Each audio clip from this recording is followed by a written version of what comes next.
Hi, നമുക്കിതൊരു Bengali ഡിഷായ dahi Bergen ചെയ്യാം. Okay, ആദ്യം തന്നെ ഇതുപോലെ ഒരു 3-4 വഴുതനങ്ങ എടുക്കുക. ശരിക്കും വയലറ്റ് വഴുതനങ്ങയാണ് വേണ്ടത്, എനിക്ക് കിട്ടാത്തതുകൊണ്ട് ഞാൻ സാധാരണ പച്ച വഴുതന എടുക്കും.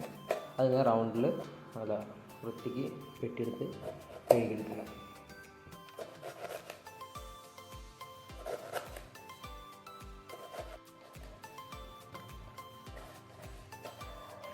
മുറിച്ചെടുത്ത വഴുതനങ്ങയെല്ലാം ഒരു പാത്രത്തിലേക്ക് ചേർക്കുക.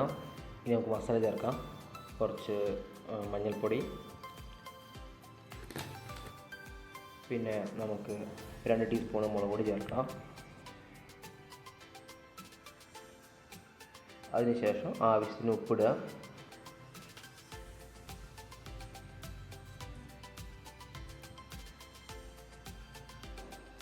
കുറച്ച് വെള്ളം ചേർത്തിട്ട് കൂടെ കുറച്ച് 1-2 അല്ലി വെളുത്തുള്ളിയും കൂടി ചെറുതായി നുറുക്കിയിട്ട് അത് ചേർക്കുക.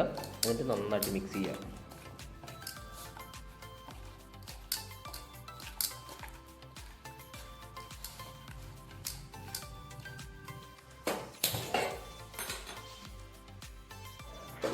അടുപ്പ് കത്തിക്കുക. എന്നിട്ട് ഒരു ചീനച്ചട്ടി വെച്ചിട്ട് കുറച്ച് എണ്ണ ഒഴിക്കുക.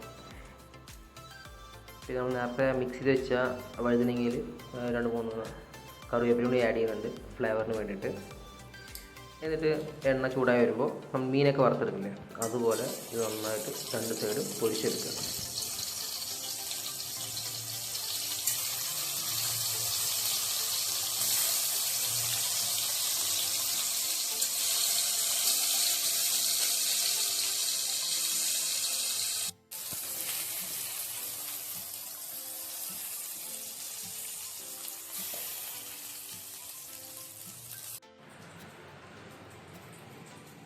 പൊരിച്ചെടുത്ത വഴുതനങ്ങ വേറൊരു പാത്രത്തിലേക്ക് മാറ്റിയെടുക്കുക. ഇനി ഇതിലത്തെ പ്രധാനപ്പെട്ട ഇൻഗ്രീഡിയൻ്റായ ദഹി, നല്ല തൈര്, കട്ട തൈര് എടുക്കുക. അതിൽ കുറച്ച് വെള്ളം ചേർക്കുക. ഒന്ന് ലൂസാക്കി കിട്ടണം നമുക്ക്. പിന്നെ നമുക്ക് ആവശ്യത്തിന് കുറച്ച് ഉപ്പും ചേർക്കണം. എന്നിട്ട് നന്നായിട്ട് മിക്സ് ചെയ്യുക.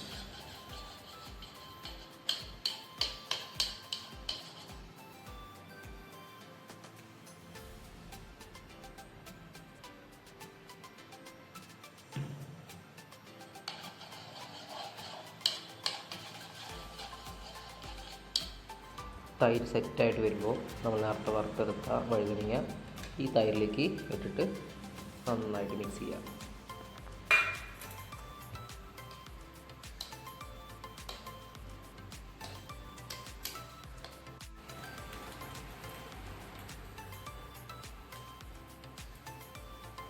അടുത്തായിട്ട് ചീനച്ചട്ടി ചൂടാക്കി കുറച്ച് വെളിച്ചെണ്ണ, പിന്നെ കടുക്, പൊടി ജീരകം, പിന്നെ ഉള്ളി ചേർക്കുക. ഉള്ളി എപ്പോഴും ചേർക്കുമ്പോൾ ചെറുള്ളി ചേർക്കുന്നതാണ് നല്ലത്. അപ്പോൾ അതിൻ്റെ ഫ്ലേവർ നന്നായിട്ട് നമുക്ക് കിട്ടും. 2-3 കറിവേപ്പിലയും ചേർത്തിട്ട് നന്നായിട്ട് താളിച്ചെടുക്കണം.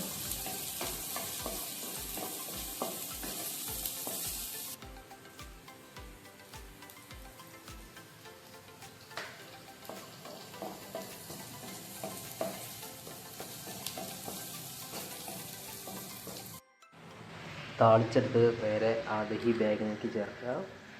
എന്നിട്ട് നന്നായിട്ട് മിക്സ് ചെയ്യുക. അപ്പോൾ നമുക്കൊരു നല്ല മണം, നല്ല സ്മെല്ല് കിട്ടും. കൂടെ നല്ല ടേസ്റ്റ്.